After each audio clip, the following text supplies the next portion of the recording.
I think a lot of us can relate to this. Do you feel bloated all the time? Seem to have that heavy, full feeling around your midsection no matter what you eat? Well, you could get rid of the bloat for good just by eliminating 6 things from your diet. Gastroenterologist Robin Chutkan is the founder of the Digestive Center for Women and the author of Gut Bliss, a 10-day plan to ban bloat, flush toxins, and dump your digestive baggage. I love this book. I read it cover to cover. Yeah, you've been talking about this. A lot of women suffer from this problem. Do a lot men of guys suffer from it too? right? Men absolutely do. There are certain things that make bloating sort of an unequal opportunity employer, and there's some anatomical differences between men and women. Women actually have a longer colon, on average 10 centimeters longer. So this leads to a lot of twists and turns and areas where food and gas can get stuck.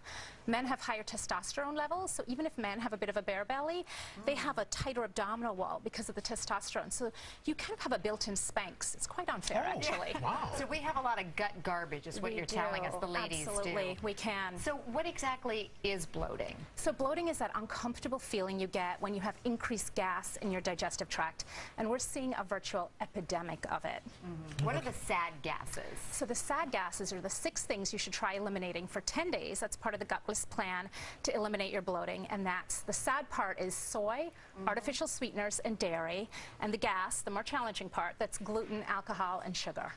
So you eliminate these, and you should cut back on naturally on the bloating problem. Correct. So you eliminate them for 10 days, and then the idea is at the end of the 10 days when your bloating's improved, if there's something you're really missing, if you're missing your dairy, you add things in one at a time so that you can identify what's causing you to bloat. So if we run through the 6 things, the soy, processed soy can have an estrogen-like effect, so it can cause you to retain water and also gain weight. Artificial sweeteners aren't absorbed in the small intestine, so they end up getting fermented in the colon by bacteria, and they produce a ton of gas. Dairy? Dairy, more than half the world is lactose intolerant, and that could be you. You're not going to really know until you try eliminating it. As you get older, too, absolutely. right? You can become lactose You can intolerant. absolutely acquire it, or you can become lactose intolerant after a viral illness or diarrheal illness. And gluten is a big deal, too. Gluten, and it's not just a fad. Now, you have the actual disease, celiac disease. It's an allergy to gluten, which is mostly in wheat, rye, and barley.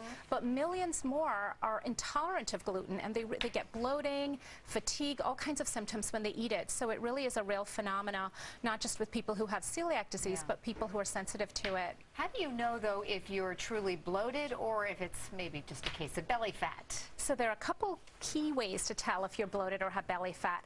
If you have belly fat, it doesn't really change your abdominal measurement. So if your skinny jeans can't fit in the morning, they don't fit at night either. You can actually measure your waistline in the morning and again at night, and if that number's not varying, that's probably belly fat. If you're bloated, there's a lot of ebbing and flowing, and also when you lie back, if you have air, it rises to the top. If you have belly fat, you just have that spare tire around the middle that doesn't move much. And if you tap on it, it's a drum effect, exactly. Right? It sounds like you're playing my song. Oh, wow.